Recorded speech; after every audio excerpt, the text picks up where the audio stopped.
ole ma piang hian seomna le boina pia so ti thluk ni na kharon thlanga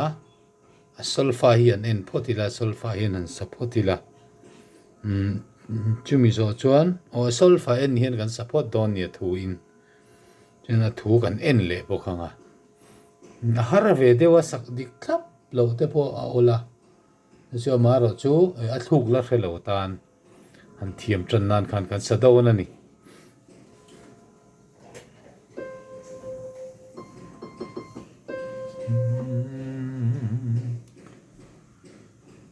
Fre na le buai na pia so o ka tha rau thi reng la pa thian thu tia ma lo lang don kho ngai na ni ro pui chu Van Jubilee, Van Jubilee, ni ro puya eng tranta, ni ro puya eng tranta, ni ro puya eng tranta.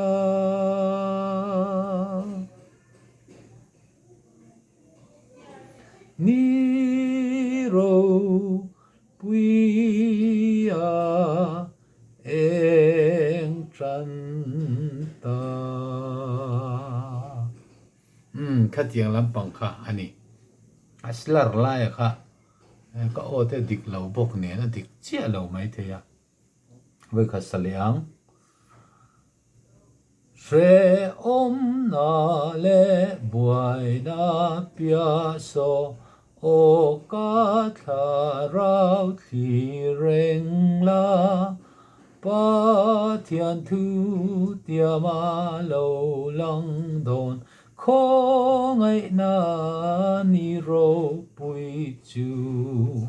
Van Jubilee, Van Jubilee, ni ro puya eng tranta, ni ro puya eng tranta, ni ro puya eng tranta, ni ro puya eng tranta, ni ro puya eng tranta, ni ro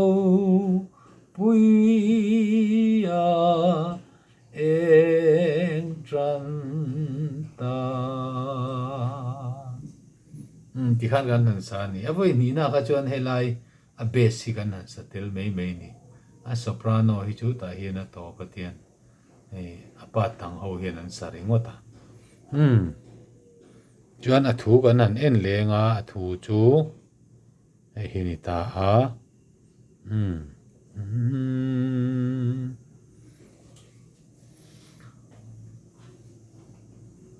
Shre na le buai na pia so o ka tha rau thi reng la pa thian thu tia ma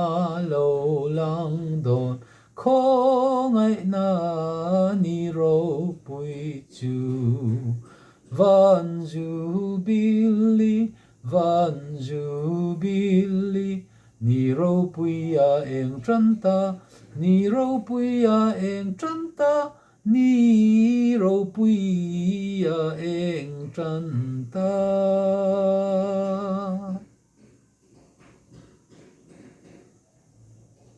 Ni ro puya eng tranta. Ti khan itani ti khan a solfa thau kha ka lo ena ke chuan ti khan a thluk chu a hriat thiam thei mai awm e du tok le phot mai